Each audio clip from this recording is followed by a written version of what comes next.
El Señor, nuestra justicia, por George Whitefield.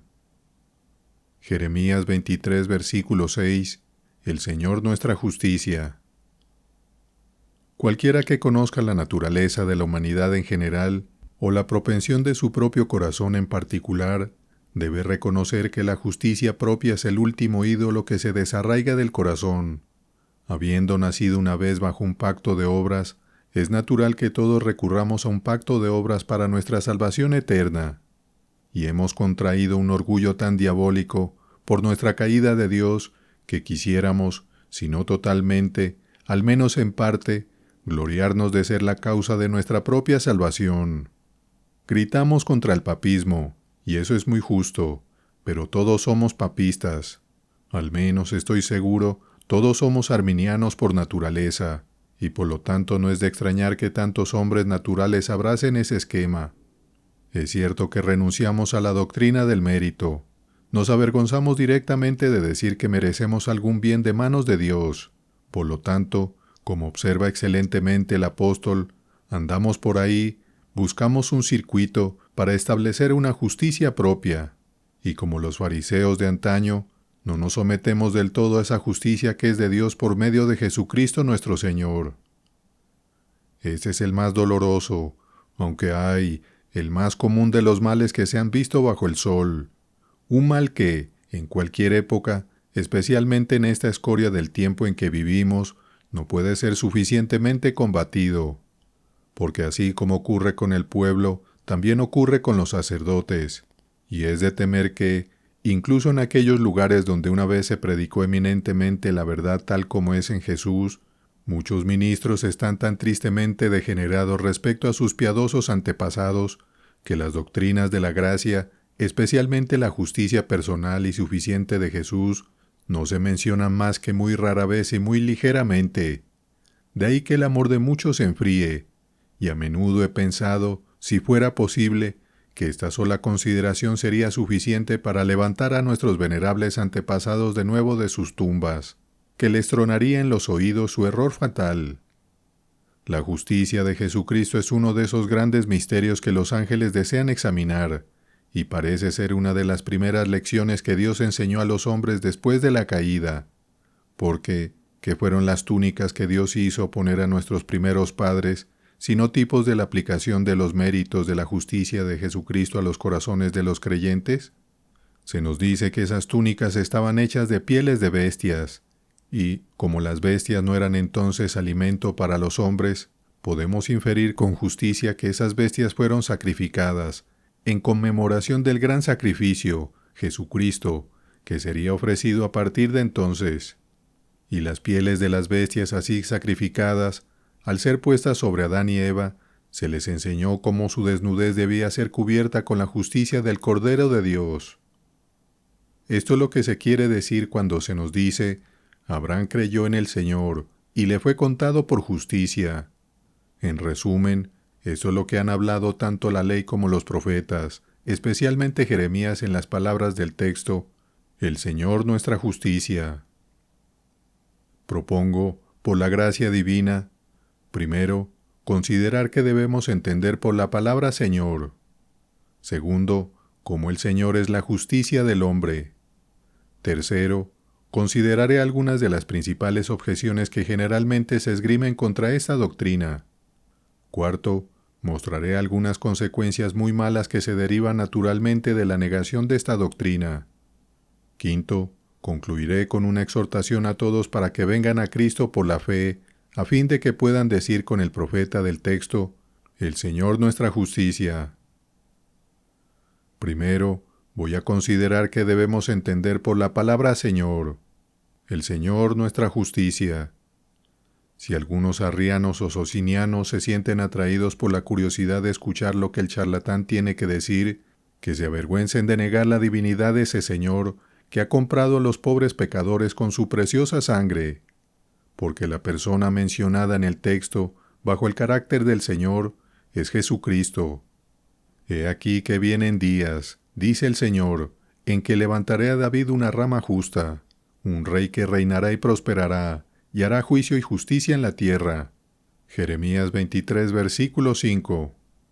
En sus días, Judá será salvado, e Israel habitará con seguridad, y este es su nombre por el cual será llamado, el Señor nuestra justicia. Jeremías 23, versículo 6. Por la rama justa, todos están de acuerdo que debemos entender a Jesucristo. Él es el que es llamado el Señor en nuestro texto. Si así fuera, si no hubiera ningún otro texto en la Biblia para probar la divinidad de Cristo, esto es suficiente, porque si la palabra Señor puede pertenecer propiamente a Jesucristo, Él debe ser Dios. Y, como lo tenéis en el margen de vuestras Biblias, la palabra Señor es en el original Jehová, que es el título esencial de Dios mismo. Venid, pues, arrianos, a besar al Hijo de Dios, a inclinaros ante Él, y a honrarlo como honráis al Padre. Aprended de los ángeles de las estrellas de la mañana, y adorarle como a un verdadero Dios, pues de lo contrario sois tan idólatras como los que adoran a la Virgen María. Y en cuanto a vosotros, los socinianos, que decís que Cristo era un simple hombre, y sin embargo profesáis que era vuestro Salvador, según vuestros propios principios estáis malditos, porque, si Cristo es un simple hombre, entonces es solo un brazo de carne, y está escrito, maldito el que confía en un brazo de carne. Pero espero que no haya tales monstruos aquí, al menos que, después de estas consideraciones, se avergüencen de volver a abordar tales monstruosos absurdos. Porque está claro que, por la palabra Señor, debemos entender al Señor Jesucristo, quien aquí toma para sí el título de Jehová, y por lo tanto debe ser Dios mismo de Dios mismo, o, como lo expresa devotamente el apóstol, Dios bendito por los siglos. Segundo, a continuación se considera como el Señor ha de ser la justicia del hombre. Y eso es, en una palabra, por imputación. Porque Dios, después de haber hecho todas las cosas por la palabra de su poder, quiso crear al hombre a su imagen y semejanza. Y tan infinita fue la condescendencia del alto y excelso que habita en la eternidad, que, aunque podría haber insistido en la obediencia eterna de él y de su posteridad, sin embargo, se complació en obligarse a sí mismo, mediante un pacto o acuerdo hecho con sus propias criaturas, a una condición de una obediencia no pecadora, a darles la inmortalidad y la vida eterna. Porque cuando se dice, el día que comas de ella, ciertamente morirás, podemos inferir con toda justicia que mientras siguiera siendo obediente y no comiera de ella, ciertamente viviría. El tercer capítulo del Génesis nos da un relato completo, pero lamentable, de cómo nuestros primeros padres rompieron este pacto, y por lo tanto, necesitaron una justicia mejor que la suya propia para conseguir su futura aceptación con Dios. ¿Qué debían hacer? Estaban bajo un pacto de obras como siempre, y aunque, después de su desobediencia, estaban sin fuerzas, estaban obligados no solo a hacer, sino a continuar haciendo todas las cosas, y eso también de la manera más perfecta que el Señor había requerido de ellos. Y no solo eso, sino que debían satisfacer a la infinitamente ofendida justicia de Dios, por el incumplimiento del que ya habían sido culpables. Aquí se abre la asombrosa esencia de la filantropía divina, es decir, el amor de Dios hacia el hombre. Porque he aquí lo que el hombre no podía hacer, Jesucristo, el Hijo del amor de su Padre, se compromete a hacer por él. Y para que Dios fuera justo al justificar a los impíos, aunque era en forma de Dios, y por lo tanto no pensó que era un robo ser igual a Dios. Sin embargo, tomó la forma de siervo, es decir, la naturaleza humana. En esa naturaleza obedeció, y así cumplió toda la ley moral en nuestro lugar. Y también murió una muerte dolorosa en la cruz, y así se convirtió en maldición por, o en lugar de aquellos que el Padre le había dado. Como Dios, satisfizo, al mismo tiempo que obedeció y padeció como hombre, y siendo Dios y hombre en una sola persona, realizó una justicia plena, perfecta y suficiente para todos aquellos a quienes debía ser imputada. Aquí vemos el significado de la palabra justicia. Implica la obediencia activa y pasiva del Señor Jesucristo. Generalmente, cuando se habla de los méritos de Cristo, solo se menciona lo segundo, su muerte, mientras que lo primero, su vida y obediencia activa, es igualmente necesario. Cristo no es un Salvador como nos conviene, a menos que unamos ambas cosas. Cristo no solo murió, sino que vivió, no solo sufrió, sino que obedeció por, o en lugar de, los pobres pecadores. Y ambas cosas juntas forman esa justicia completa, que nos ha de ser imputada, como la desobediencia de nuestros primeros padres fue hecha nuestra imputación. En este sentido, y no en otro, hemos de entender el paralelismo que el apóstol Pablo establece en el 5º capítulo de los Romanos, entre el primer y el segundo Adán. Esto es lo que él denomina en otra parte, nuestro ser hecho la justicia de Dios en él. Este es el sentido en el que el profeta quiere que entendamos las palabras del texto. Por lo tanto, ella, es decir, la iglesia misma, será llamada, teniendo esta justicia imputada a ella, el Señor nuestra justicia. Un pasaje, creo, digno de la más profunda meditación de todos los hijos e hijas de Abraham. Muchas son las objeciones que los corazones orgullosos de los hombres caídos están continuamente instando contra esta doctrina sana, divina y salvadora del alma. Ahora vengo, tercero, a contestar algunas de las que pienso más considerables. En primer lugar, dicen, ¿por qué quieren parecer amigos de la moralidad, que la doctrina de la justicia imputada es destructiva de las buenas obras y conduce al libertinaje? ¿Y quiénes, por favor, son las personas que generalmente insisten en esta objeción? ¿Son hombres llenos de fe y hombres realmente preocupados por las buenas obras? No, a pesar de las pocas excepciones que pueda haber, si es que las hay, es notorio que generalmente son hombres de mentes corruptas, reprobados en cuanto a la fe.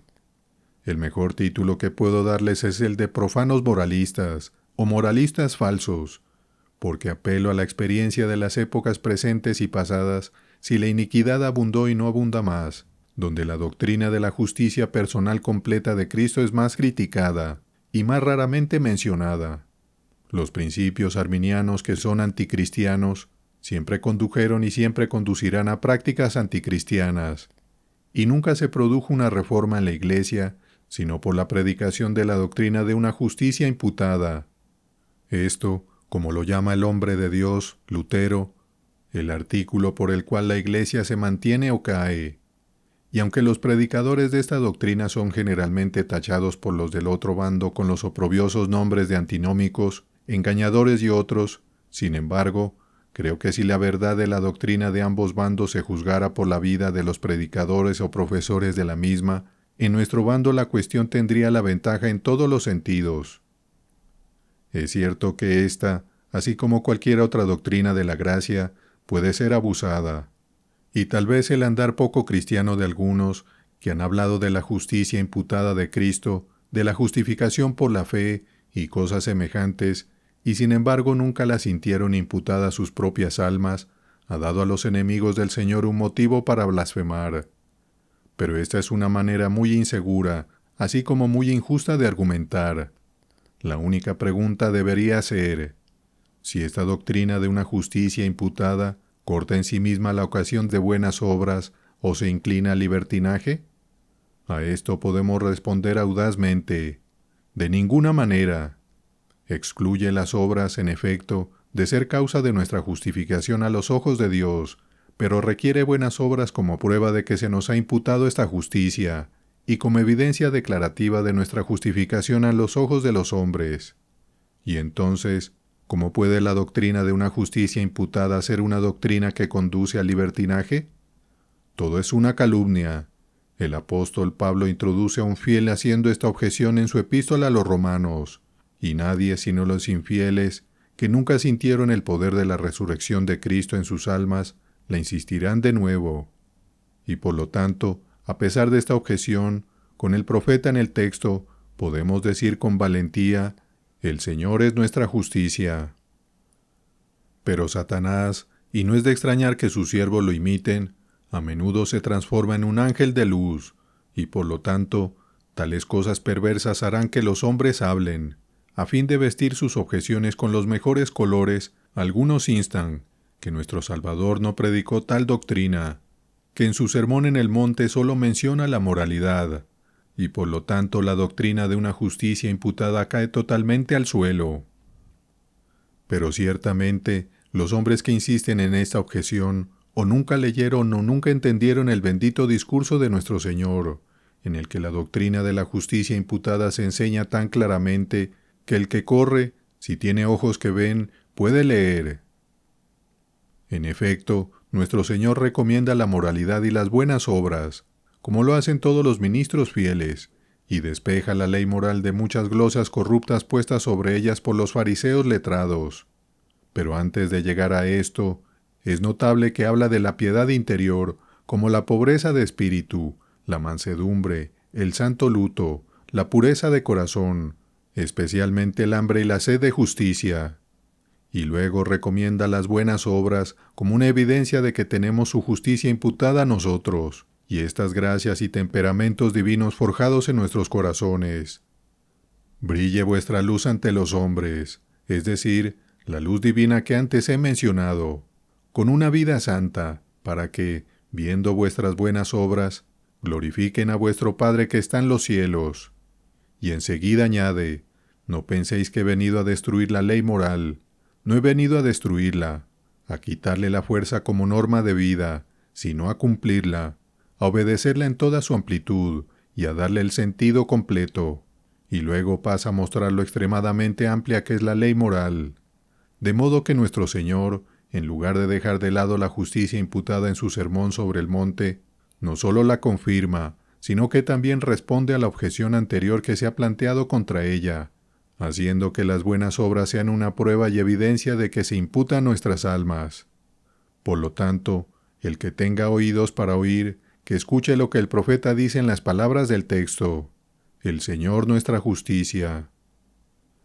Pero así como Satanás no solo citó la Escritura, sino que respaldó una tentación tras otra con ella, cuando atacó a Cristo en el desierto, así sus hijos generalmente toman el mismo método al tratar su doctrina, y por lo tanto, ellos instan otra objeción contra la doctrina de una justicia imputada a partir del ejemplo del joven en el Evangelio. Podemos exponerla así. El evangelista Marcos, dicen ellos, en el capítulo 10, menciona a un joven que vino a Cristo, corriendo y preguntándole qué debía hacer para heredar la vida eterna. Cristo le remitió a los mandamientos para saber qué debía hacer para heredar la vida eterna. Es evidente, por lo tanto, que las obras debían ser, al menos en parte, la causa de su justificación, y en consecuencia, la doctrina de una justicia imputada no es bíblica. Esta es la objeción en toda su fuerza, y poca fuerza en toda su plenitud, porque, si tuviera que demostrar la necesidad de una justicia imputada, apenas sé cómo podría aportar un ejemplo mejor para hacerla valer. Veamos más acerca de este joven y el comportamiento de nuestro Señor hacia él. El evangelista nos dice: cuando Cristo salió al camino, vino uno corriendo. Parece que era algún noble, una rareza en verdad ver a alguien así corriendo hacia Cristo. Y no solo eso, sino que se arrodilló ante él. Tal vez muchos de su rango ahora apenas saben el momento en que se arrodillaron ante Cristo. Y le preguntó diciendo: Maestro bueno, ¿qué haré para heredar la vida eterna? Entonces Jesús, para ver si le creía o no como lo que realmente era, verdadera y propiamente Dios, le dijo: ¿por qué me llamas bueno? No hay nadie bueno sino uno, que es Dios. Y para responder directamente a su pregunta le dijo: tú conoces los mandamientos: no cometerás adulterio, no darás falso testimonio, no defraudarás, honrarás a tu padre y a tu madre. Esta era una respuesta directa a su pregunta, a saber, que la vida eterna no se alcanzaba por sus acciones, porque nuestro Señor, al referirse a los mandamientos, no insinuó en lo más mínimo, como insinúan los objetores, que su moralidad le recomendaría el favor y la misericordia de Dios, sino que pretendía con ello hacer de la ley su maestro de escuela para llevarle a sí mismo. Que el joven, al ver cómo había quebrantado cada uno de estos mandamientos, se convencería de la insuficiencia de los suyos, y por consiguiente de la absoluta necesidad de buscar una justicia mejor, de la que pudiera depender para la vida eterna. Esto era lo que nuestro Señor quería. El joven, siendo justo consigo mismo, y queriendo justificarse, dijo: Todo esto lo he observado desde mi juventud. Pero si se hubiera conocido a sí mismo, habría confesado, todo esto lo he quebrantado desde mi juventud. Porque, suponiendo que no hubiera cometido realmente adulterio, ¿nunca había deseado a una mujer en su corazón? Y si no hubiera matado realmente a otro, ¿nunca se habría enfadado sin causa o hablado imprudentemente con sus labios? Si es así, al quebrantar uno de los más mínimos mandamientos en el menor grado, se hizo pasible de la maldición de Dios, porque dice la ley, maldito es aquel que no cumple con todas las cosas que están escritas en este libro. Y por lo tanto, como se observó antes, nuestro Señor está tan lejos de hablar en contra, que trató al joven de esa manera, con el propósito de convencerlo de la necesidad de una justicia imputada. Pero tal vez replicarán que se dice, Jesús viéndolo lo amó. ¿Y entonces qué? Esto podría hacerlo con un amor humano, y al mismo tiempo este joven no tener interés en su sangre. Así se dice que Cristo se asombra, que llora sobre Jerusalén, y que dice, «Oh, si me hubieras conocido». Pero tales pasajes deben referirse solo a su naturaleza humana, y hay una gran diferencia entre el amor con que Cristo amó a este joven y el amor con que él amó a María, Lázaro y su hermana Marta. Para ilustrar esto por comparación, un ministro del Señor Jesucristo que ve muchas disposiciones amables, tales como la disposición a escuchar la palabra, un comportamiento decente en el culto público y una vida exteriormente intachable en muchos, no puede sino amarlos. Pero entonces hay mucha diferencia entre este amor que un ministro siente por tales y ese amor divino, esa unión y simpatía del alma que siente por aquellos que está satisfecho de que realmente han nacido de nuevo de Dios. Apliquen esto al caso de nuestro Señor, como una débil ilustración de ello. Considera lo que él ha dicho sobre el caso del joven en general, y entonces, si antes eras aficionado a esta objeción, en lugar de triunfar, como él te irás apenado. La respuesta de nuestro Salvador a él nos convence más y más de la verdad de la afirmación del profeta en el texto, de que el Señor es nuestra justicia. Pero hay una cuarta y grandiosa objeción, que se toma del capítulo 25 de Mateo, donde se describe a nuestro Señor como recompensando a la gente con la vida eterna, porque alimentaron a los hambrientos, vistieron a los desnudos, y cosas por el estilo. Sus obras, por lo tanto, fueron una causa de su justificación, por lo que la doctrina de la justicia imputada no está de acuerdo con las Escrituras. Confieso que esta es la objeción más plausible que se presenta contra la doctrina en la que se insiste a partir del texto, y para responderla de la manera más clara y breve posible, confesamos, con el artículo de la Iglesia de Inglaterra, que aunque las buenas obras no nos justifican, sin embargo, seguirán a la justificación, como frutos de la misma, y aunque surjan de la fe en Cristo y de un alma renovada, recibirán una recompensa de gracia, aunque no de deuda, y por consiguiente, cuanto más abundemos en esas buenas obras, mayor será nuestra recompensa cuando Jesucristo venga a juzgarnos. Tomen estas consideraciones con nosotros, y nos ayudará mucho a responder la objeción que ahora tenemos ante nosotros.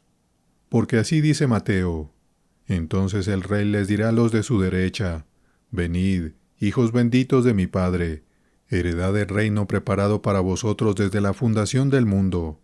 Porque tuve hambre, y me disteis de comer, tuve sed, y me disteis de beber, fui forastero, y me acogisteis, estuve desnudo, y me vestisteis, estuve enfermo, y me visitasteis, estuve en la cárcel, y vinisteis a verme. Por eso recompensaré, porque habéis hecho estas cosas por amor a mí, y así habéis demostrado ser mis verdaderos discípulos. Y que el pueblo no dependía de estas buenas acciones para su justificación a los ojos de Dios es evidente, porque cuando te vimos hambriento, dicen, ¿y te dimos de comer? ¿O sediento, y te dimos de beber? Cuando te vimos forastero, y te acogimos, o desnudo, y te vestimos?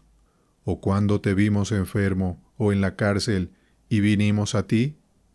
Lenguaje y preguntas muy impropias de personas que confían en su propia justicia, para ser aceptadas y absueltas a los ojos de Dios.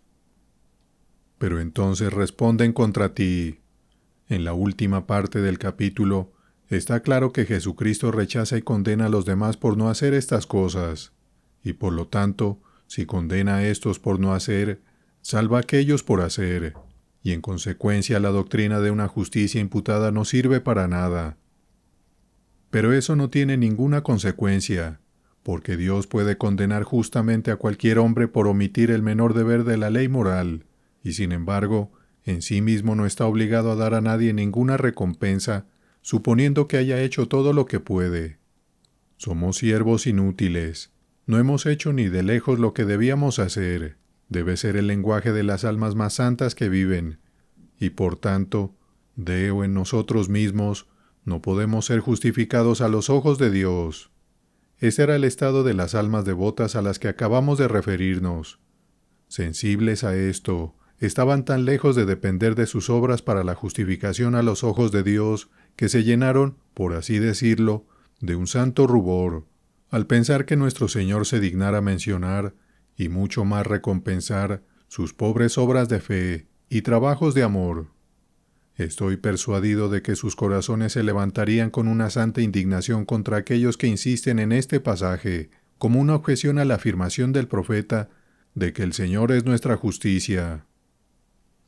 De esta manera, creo que hemos respondido con justicia a estas grandes objeciones que generalmente se presentan contra la doctrina de la justicia imputada.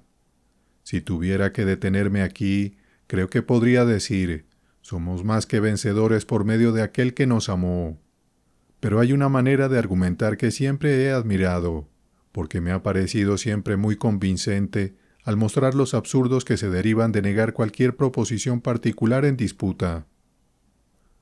Cuarto, esto es lo siguiente que se propuso: y nunca fluyeron mayores o más absurdos de la negación de cualquier doctrina que los que fluirán de negar la doctrina de la justicia imputada de Cristo. Y en primer lugar, si negamos esta doctrina, convertimos la verdad, es decir, la palabra de Dios, tanto como podemos, en una mentira, y subvertimos por completo todos aquellos lugares de las Escrituras que dicen que somos salvos por gracia, que no es por obras, para que nadie se jacte, que la salvación es un don gratuito de Dios y que el que se gloría debe gloriarse solo en el Señor.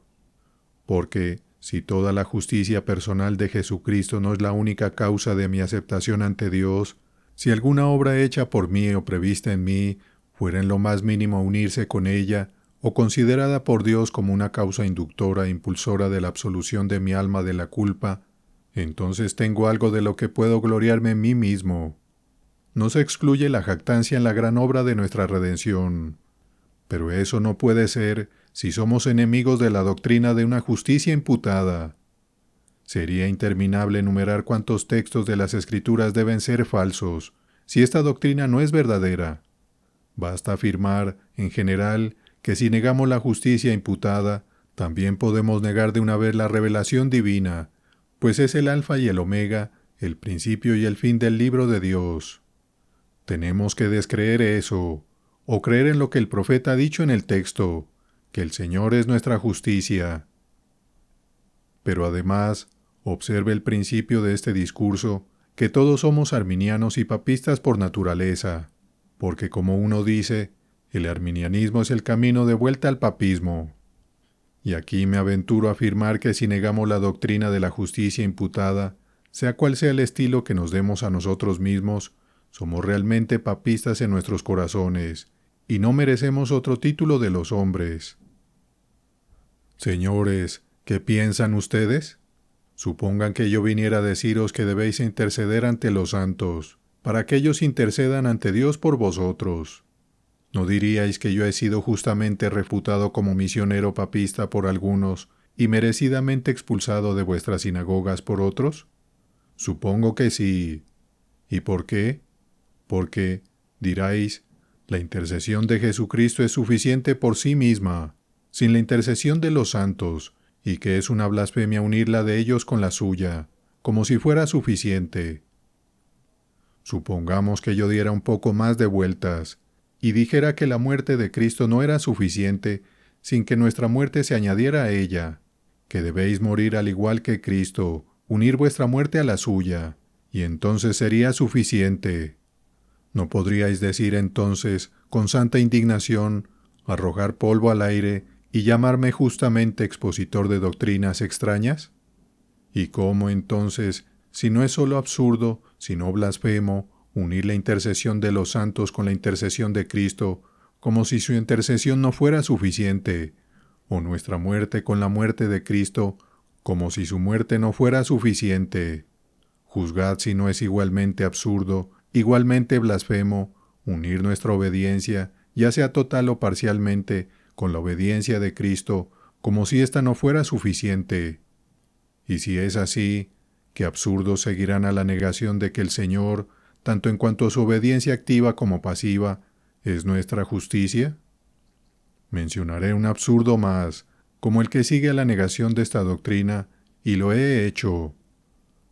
Recuerdo la historia de cierto prelado que, después de muchos argumentos en vano para convencer al conde de Rochester de las realidades invisibles del otro mundo, se despidió de su señoría con unas palabras como estas: «Bien, mi señor, si no hay infierno, estoy a salvo, pero si existiera tal cosa como el infierno, ¿qué sería de usted?». Aplico esto a los que se oponen a la doctrina en la que ahora se insiste.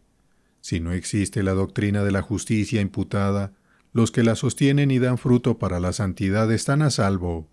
Pero si existe tal cosa, como ciertamente existe, ¿qué será de ustedes que la niegan? No es difícil de determinar. Vuestra parte debe estar en el lago de fuego y azufre por los siglos de los siglos. Puesto que os basasteis en vuestras obras, por vuestras obras seréis juzgados. Serán pesados en la balanza del santuario, y serán halladas faltas.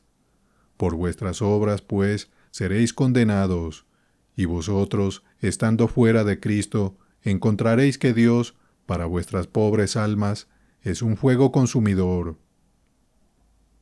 El gran Stoddard, o Northampton en Nueva Inglaterra, ha titulado muy bien un libro que se escribió, y que aprovecho esta oportunidad para recomendar: La seguridad de aparecer en la justicia de Cristo. ¿Por qué habría de apoyarme en una caña quebrada, cuando puedo tener la roca de los siglos para sostenerme, que nunca puede ser movida? Y ahora, antes de llegar a una aplicación más particular, permítame en el lenguaje del apóstol gritar triunfalmente: ¿dónde está el escriba? ¿Dónde el disputador? ¿Dónde está el infiel razonador de esta generación? Puede parecer algo más razonable, incluso según tu propia manera de argumentar, que la doctrina aquí expuesta. ¿No has sentido un poder convincente que acompaña la palabra? ¿Por qué, pues, no creéis en el Señor Jesucristo, para que sea el Señor de vuestra justicia? Pero es hora de que me acerque un poco más a vuestras conciencias. Hermanos, aunque algunos se ofendan por esta doctrina y la consideren una tontería, sin embargo, para muchos de vosotros no dudo de que sea preciosa, ya que se ajusta a la forma de las sanas palabras que desde vuestra infancia os ha sido entregadas, y viniendo de una parte que menos habríais esperado, puede ser recibida con más placer y satisfacción. Pero permítame que les haga una pregunta. ¿Podéis decir, ¿el Señor es nuestra justicia? Digo que el Señor es nuestra justicia, porque el hecho de que esta doctrina esté en nuestras cabezas, sin recibir al Señor Jesucristo Salvador por una fe viva en nuestros corazones, no hará más que aumentar vuestra condenación. Como les he dicho muchas veces, les repito, un Cristo no aplicado no es ningún Cristo. Puedes entonces, con Tomás creyente, gritar: «Señor mío y Dios mío». ¿Es Cristo tu santificación, además de tu justicia exterior? Porque la palabra justicia en el texto no solo implica la justicia personal de Cristo que se nos imputa, sino también la santidad obrada en nosotros. Estos dos, Dios los ha unido. Nunca lo hizo, nunca muere, nunca lo separa. Si eres justificado por la sangre, también eres santificado por el Espíritu de nuestro Señor. ¿Puedes, pues, decir en este sentido, ¿el Señor es nuestra justicia? ¿Has llegado alguna vez a aborrecer tus pecados actuales y originales y aborrecer vuestra propia justicia? Pues, como lo expresa bellamente el profeta, Vuestra justicia es como trapos de inmundicia. ¿Alguna vez vieron y admiraron la suficiencia de la justicia de Cristo y el Espíritu de Dios los impulsó a tener hambre y sed de ella? ¿Pudiste decir alguna vez, mi alma está sedienta de Cristo, sí, incluso de la justicia de Cristo? Oh, ¿cuándo llegaré a comparecer ante la presencia de mi Dios en la justicia de Cristo? Nada más que Cristo, nada más que Cristo. Dame a Cristo, oh Dios, y estaré satisfecho. Mi alma te alabará por siempre. ¿Es este el lenguaje de tu corazón? Y después de estos conflictos interiores, ¿has sido capaz de extender el brazo de la fe y abrazar al bendito Jesús en vuestras almas para poder decir, mi amado es mío y yo soy suya? Si es así, no temáis, sean quienes sean. Saludad, saludad todos, almas felices. El Señor Cristo, el Dios eterno, es vuestra justicia. Cristo os ha justificado. ¿Quién es el que los condena?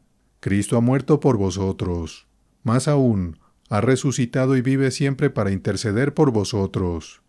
Justificado ahora por su gracia, tienes paz con Dios, y dentro de poco estarás con Jesús en la gloria, cosechando frutos eternos e indecibles tanto en el cuerpo como en el alma. Porque no hay condenación para los que están realmente en Cristo Jesús. Ya sea Pablo o Apolos, o la vida o la muerte, todo es vuestro si sois de Cristo, porque Cristo es de Dios. Hermanos míos, mi corazón se ensancha hacia vosotros. Pensad en el amor de Cristo al morir por vosotros. Si el Señor es vuestra justicia, que la justicia de vuestro Señor esté continuamente en vuestra boca. Hablen, hablen y recomienden la justicia de Cristo, cuando se acuesten y cuando se levanten, al salir y al entrar. Piensa en la grandeza del don, así como en la del dador. Muestra a todo el mundo en quién has creído, que todos sepan, por tus frutos, que el Señor es tu justicia, y que esperas a tu Señor desde el cielo. Esfuérzate por ser santo, como es santo el que te ha llamado y te ha lavado con su propia sangre. Que no se hable mal de la justicia del Señor a través de vosotros. No dejes que Jesús sea herido en la casa de sus amigos, sino que crezcas en la gracia y en el conocimiento de nuestro Señor y Salvador Jesucristo, día a día.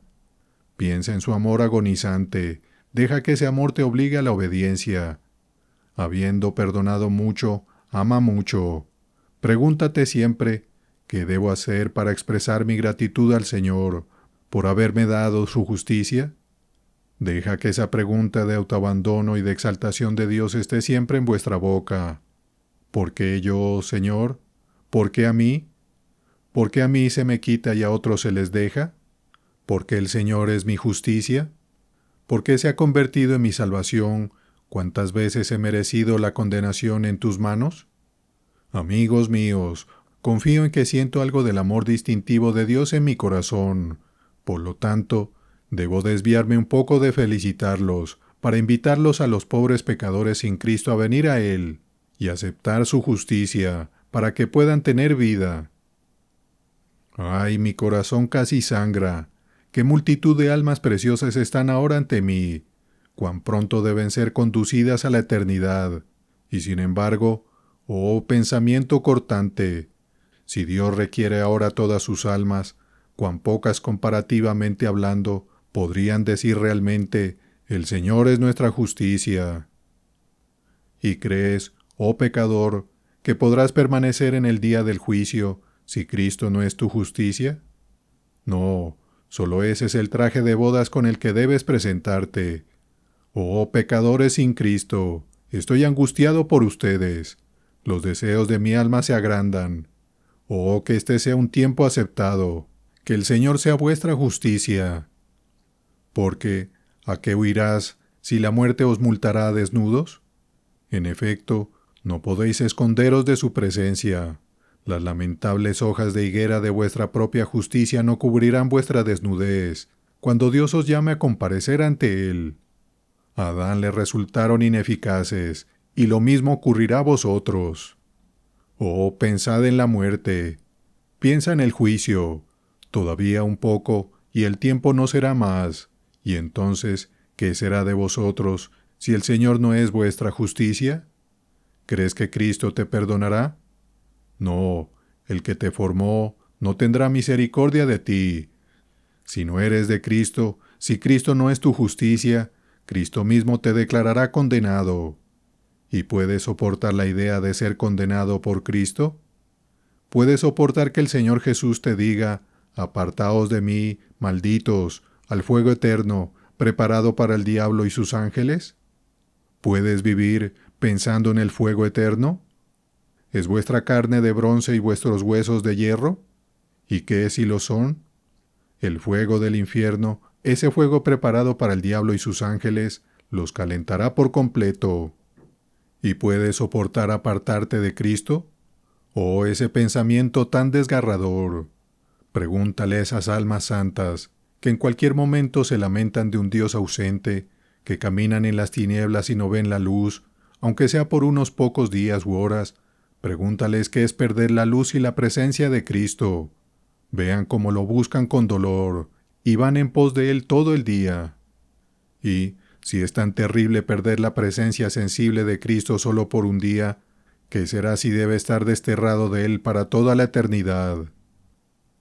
Pero así debe ser, si Cristo no es tu justicia, porque la justicia de Dios debe ser satisfecha, y a menos que la justicia de Cristo sea imputada y aplicada a ti aquí, en lo sucesivo debería satisfacer la justicia divina en los tormentos del infierno eternamente.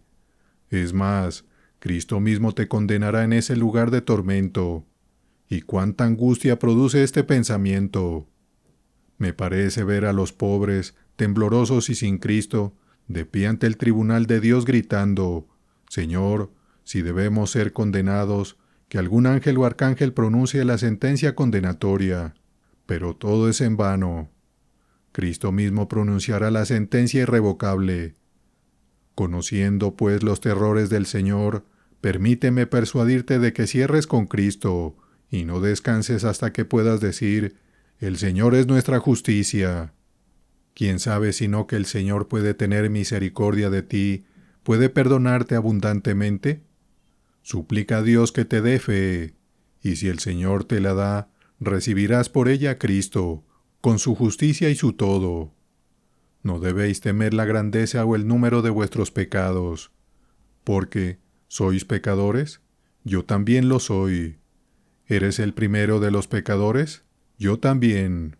¿Sois pecadores reincidentes? Yo también lo soy. Y sin embargo, el Señor, pues siempre adorada sea su rica, libre y soberana gracia, el Señor es mi justicia. Ven pues, oh joven, que, como yo mismo actué una vez, estás haciendo de pródigo, y vagando lejos de la casa de tu Padre Celestial, ven a casa, y deja tu comedero de cerdos. No os alimentéis más de las cáscaras de los deleites sensuales. Por Cristo, levantaos y volved a casa. Tu Padre Celestial te llama ahora. Mira ya el mejor vestido, la justicia de su querido Hijo te espera. Míralo, míralo una y otra vez. Considera qué precio se compró, incluso con la sangre de Dios. Considera la gran necesidad que tienes de ella. Sin ella estás perdido, deshecho, condenado para siempre. Venid, pues, pobres pródigos culpables, volved a casa. En efecto, no me enfadaré, como el hermano mayor del Evangelio, sino que me alegraré con los ángeles del cielo. Y oh, que Dios incline ahora los cielos y baje. Desciende, oh Hijo de Dios, desciende, y como has mostrado en mí tanta misericordia, oh, deja que tu bendito Espíritu aplique tu justicia a algunos jóvenes pródigos que ahora están ante ti, y vista sus almas desnudas con tu mejor manto. Pero debo dirigiros una palabra a vosotras, jóvenes doncellas, así como a los jóvenes. Veo a muchos de vosotros adornados en cuanto a vuestros cuerpos, pero ¿no están desnudas vuestras almas? ¿Quién de vosotras puede decir que el Señor es mi justicia? ¿Quién de vosotros ha deseado alguna vez vestirse con ese manto de inestimable valor, sin el cual no sois mejores que sepulcros blanqueados a los ojos de Dios? No dejéis, pues, que tantas de vosotras, jóvenes doncellas, Olviden por más tiempo vuestro principal y único ornamento. Buscad al Señor para que sea vuestra justicia, o de lo contrario, en lugar de la belleza, pronto se os quemará. ¿Y qué diré a vosotras, las de mediana edad, las mercaderes ocupadas, las martianas amontonadas, que, con todos vuestros logros, no habéis conseguido que el Señor sea vuestra justicia? ¿De qué os servirán todos vuestros trabajos bajo el sol si no os conseguís esta perla de inestimable valor? Esta única cosa, tan absolutamente necesaria, que solo puede mantenerte en pie cuando todas las demás cosas te sean quitadas. Por lo tanto, ya no trabajen tan ansiosamente por la carne que perece, sino que ahora en adelante busquen al Señor, para que sea su justicia, una justicia que les dará derecho a la vida eterna. Veo también muchas cabezas canosas aquí, y tal vez la mayoría de ellas no pueden decir, «El Señor es mi justicia». Oh pecador de la cabeza gris, podría llorar por ti. Tus canas, que deberían ser tu corona, y en las que tal vez te gloríes, son ahora tu vergüenza. ¿No sabes que el Señor es tu justicia? Apresúrense, pues, ancianos pecadores, y busquen un interés en el amor redentor. ¡Ay, ya tenéis un pie en la tumba! Vuestro vaso se acaba de agotar. Vuestro sol se acaba de poner, y se pondrá y os dejará en oscuridad eterna, a menos que el Señor sea vuestra justicia. Huid entonces, oh huid por vuestras vidas, no tengáis miedo, todo es posible con Dios.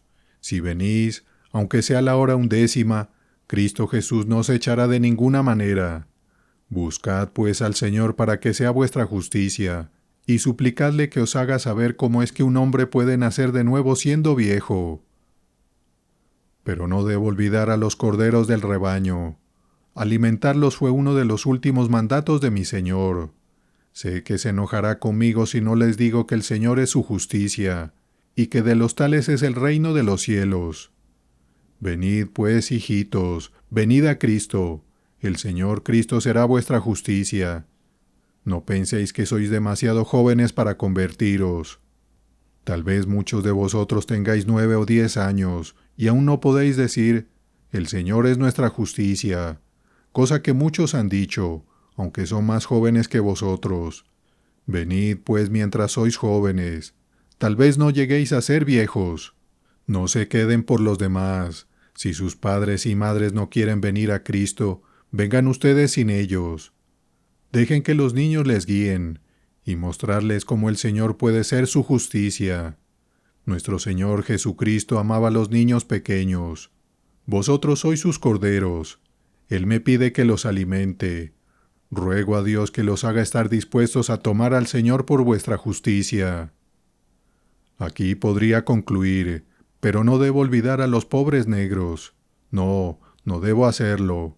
Jesucristo había muerto por ellos, así como por los demás. No los menciono en el último lugar porque desprecie sus almas, sino porque quiero que lo que voy a decir cause una impresión más profunda en sus corazones. Oh, que busquen al Señor para que sea su justicia. ¿Quién sabe si no se puede encontrar en vosotros? Porque en Jesucristo no hay hombre ni mujer, ni esclavo ni libre. Incluso vosotros podéis ser hijos de Dios, si creéis en Jesús. ¿No habéis leído nunca lo del eunuco de la reina de Candance? Un negro como vosotros. Él creyó, el Señor fue su justicia, fue bautizado. Creed también vosotros y os salvaréis. Cristo Jesús es el mismo ahora que ayer, y os lavará en su propia sangre. Ve pues a casa, convierte las palabras del texto en una oración, y suplica al Señor que sea tu justicia. Así, ven Señor Jesús, ven pronto, a todas nuestras almas. Amén, Señor Jesús. Amén y amén. El Señor, nuestra justicia. Por George Whitefield. Colgado en el madero.